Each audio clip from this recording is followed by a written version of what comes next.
Pendidik Abad 21. Nah, kita akan masuk ke materi yang ketiga. Mudah-mudahan masih ingat urutan materinya. Dan mohon maaf, minggu kemarin, hari Senin ya, hari Senin harusnya Zoom, tapi saya ganti dengan Google Classroom, tetapi mudah-mudahan materinya ber, tidak mengurangi esensi dari materi tersebut. Tapi pengen tahu siapa yang udah buka Google Classroom-nya ya? Jangan-jangan. Boleh angkat tangannya siapa yang sudah buka Google Classroom-nya? Ya. Oke. Ambu Lisna, saya mau share screen, mohon dijadikan host ya. Saya mau ini apa? Presentasi. Jadi sudah, Pak. Saya sambil buka. Ini pada rajin ya. Oke.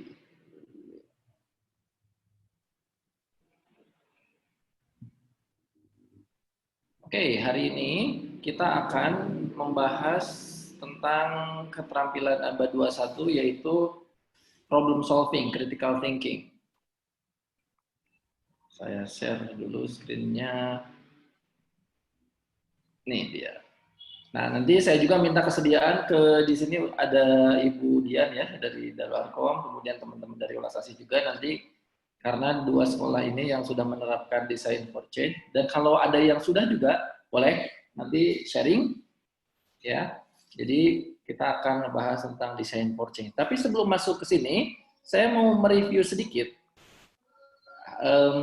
pertemuan yang kemarin yaitu tentang experiential learning. Jadi experiential learning itu apa? Pada dasarnya intinya adalah experiential learning itu belajar melalui pengalaman begitulah atau belajar berbasis pengalaman atau mengajarkan sesuatu dengan memulainya dari pengalaman. Nah, pada sesi kali ini juga saya akan melakukan metode itu. Kalau metode yang kemarin pertemuan pertama yang tadi saya share file PDF-nya itu menggunakan metode Tandur.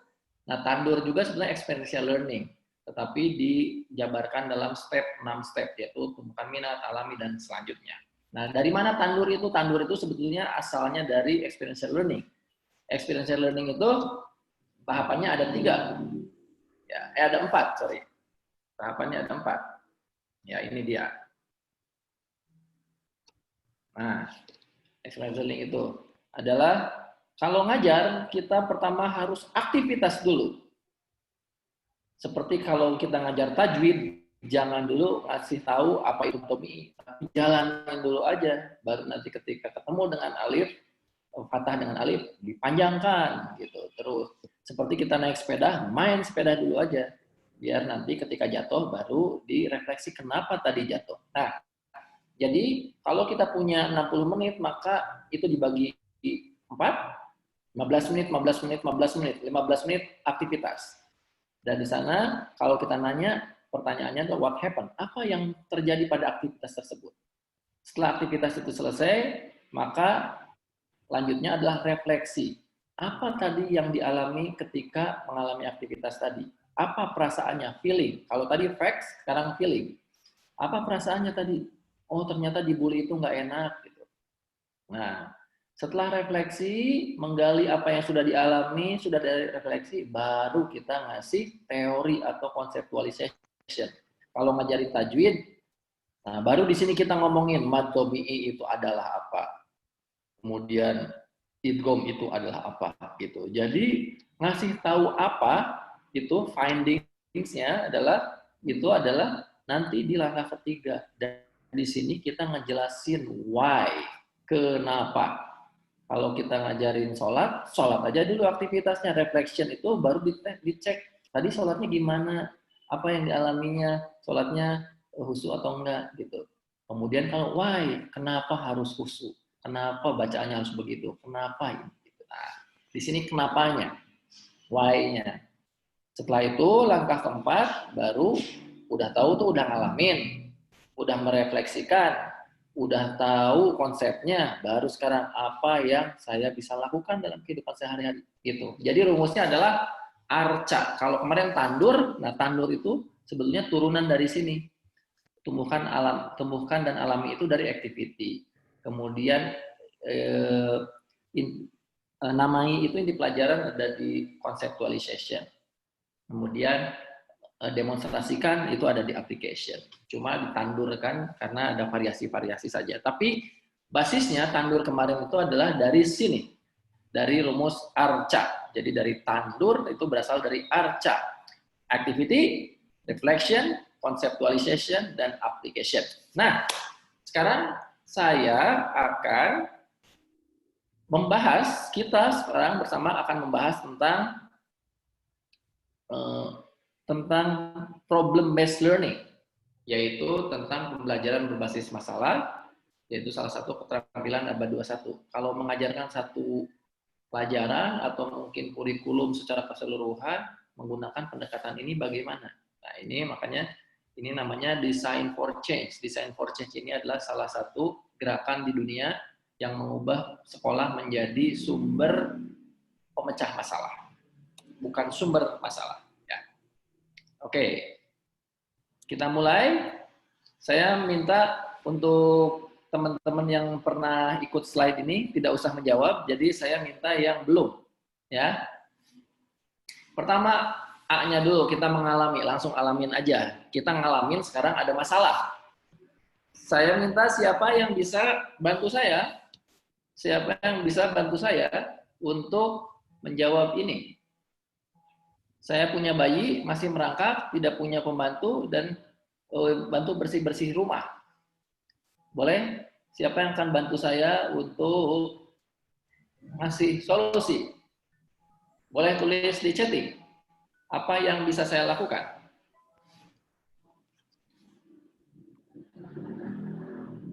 Saya punya bayi yang masih merangkak, tidak punya pembantu, yang membantu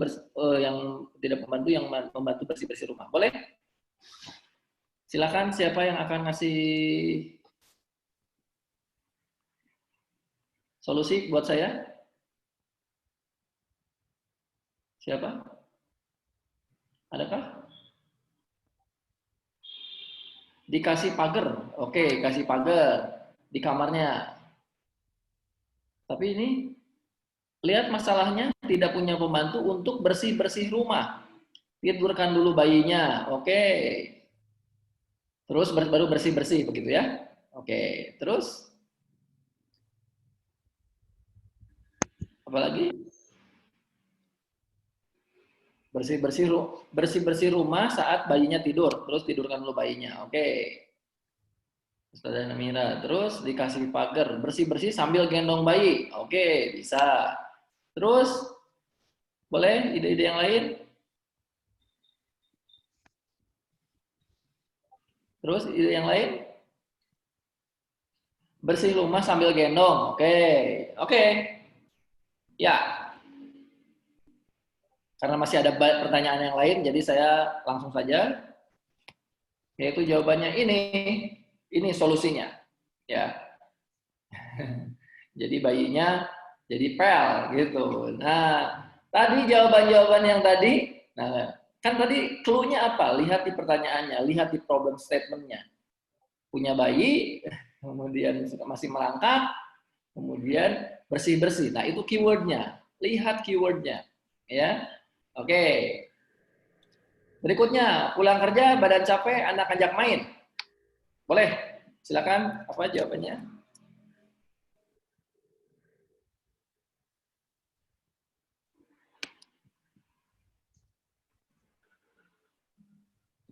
Pijit-pijitan, oke.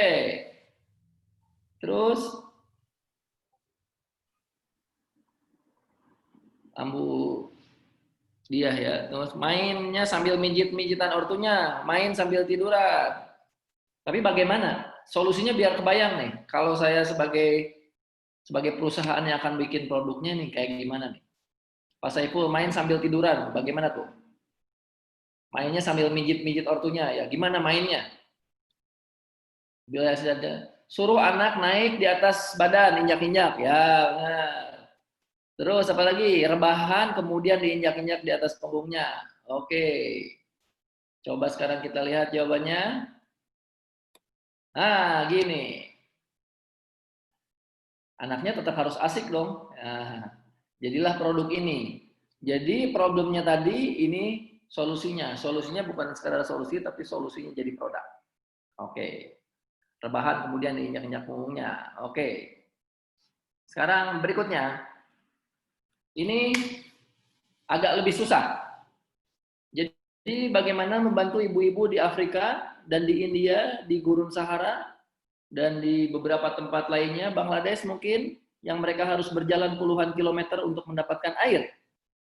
Ada yang bisa membantu ini, memecahkan masalah ibu-ibu ini?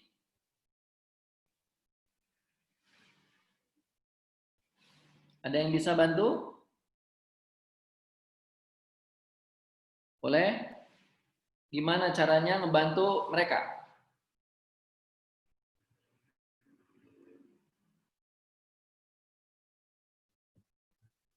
Boleh? Gimana cara membantu mereka?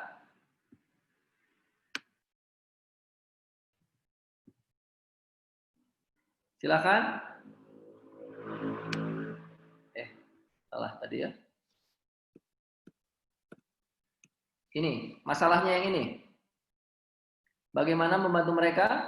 Membuatkan sumur bor. Oke, terus apa lagi? Membuatkan sumur bor. Terus apa lagi? Tapi sudah dicoba, ini sumur bornya ternyata tidak ada airnya di sini. Udah sampai 50 meter juga tetap nggak ada airnya. Ada yang punya ide lain? Membuat wadah penampungan air hujan. Di sini hujannya 3 tahun sekali. Mengalirkan pakai bambu. Di sini nggak ada bambu. Bambu mah di Garut. Apalagi? Ayo. Bikin saluran air. Tapi jalannya nanjak ke desa ini. Sementara airnya ada di bawah. Gimana caranya? Bikin salurannya. Air kan harus gravitasi. Rumahnya pindahin ke air, deket air. Tapi ini belum cicilan KPR-nya belum lunas yang ini juga. Jadi kalau pindah jauh. Apalagi estafet. Oh, berapa ratus orang yang estafet kira-kira. Tapi ini menarik. Ya. Tapi ini menarik. Ya. Oke. Ini jawabannya. Ya. Ini jawabannya. Ini adalah akhirnya yang menjadi produk cukup fenomenal di dunia. Produknya sangat sederhana, yaitu drum air yang digelindingkan.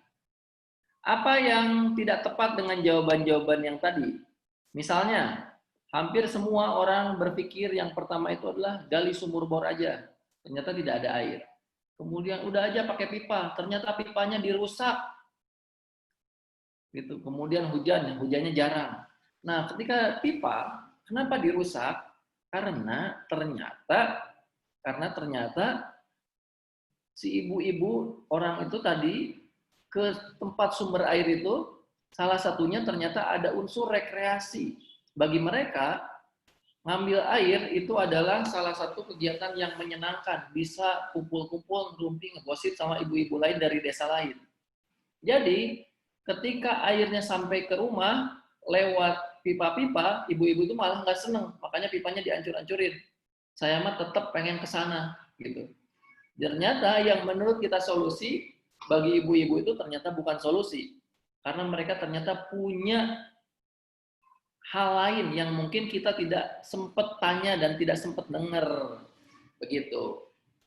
Nah, sekarang, ini juga ada beberapa contoh lagi. Bagaimana membuat produk-produk solusi yang menarik, kemudian di Jepang anak-anak nggak mau makan, akhirnya makanannya dirancang seperti ini, anak-anaknya jadi mau makan karena lucu, jadi makan panda. Ya, jadi kreativitas itu adalah kemampuan menemukan fungsi-fungsi dan hubungan baru dari benda-benda dan situasi lama. Nah, sekarang masuk ke R-nya, reflection-nya. Boleh menjawab di sini? Tadi A-nya ya, tadi alami atau activity-nya. Sekarang R-nya, kan kita sambil menerapkan metode experiential learning.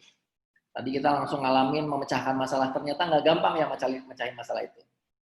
Apa yang kita pikirkan kamu rasakan saat melihat masalah? Boleh jawab. What did you feel when you find the problem? Nah, ini pertanyaan ketika refleksi. Apa yang dirasakan atau dipikirkan saat melihat masalah tadi? Apa yang terpikir? Cara memecahkan masalahnya. Jadi, ketika melihat masalah itu langsung berpikir cara memecahkan masalahnya. Oke, terus apa lagi? Apa yang dipikirkan saat melihat masalah? Tertantang, langsung mikir solusi. Terus apa lagi?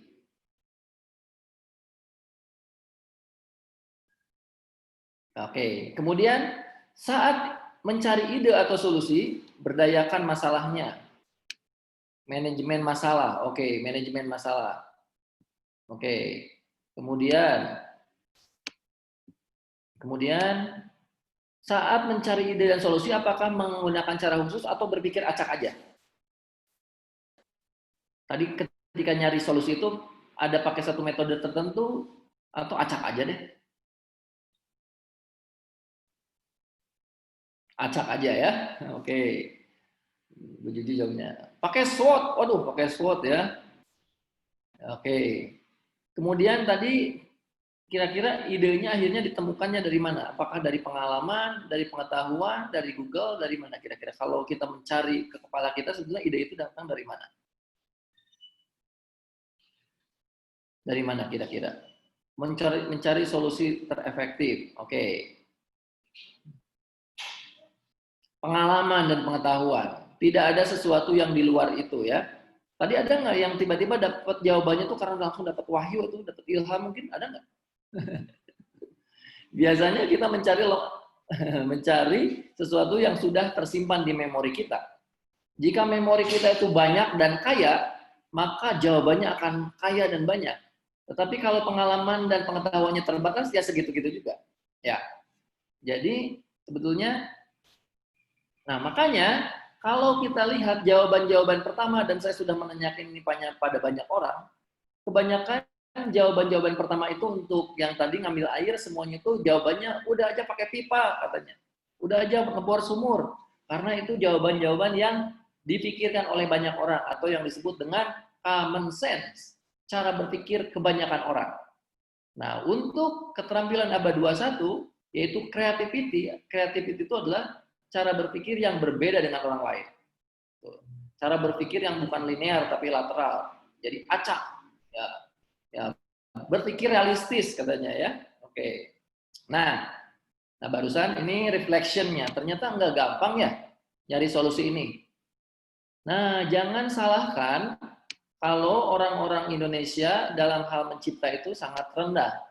Jangan salahkan kalau siswa-siswa Indonesia itu kalau diberi satu masalah itu tidak mudah memecahkannya atau memecahkan dengan cara-cara biasa. Hanya sedikit orang yang punya cara berpikir out of the box karena kita lebih sering ditantang untuk menjawab soal daripada menjawab persoalan.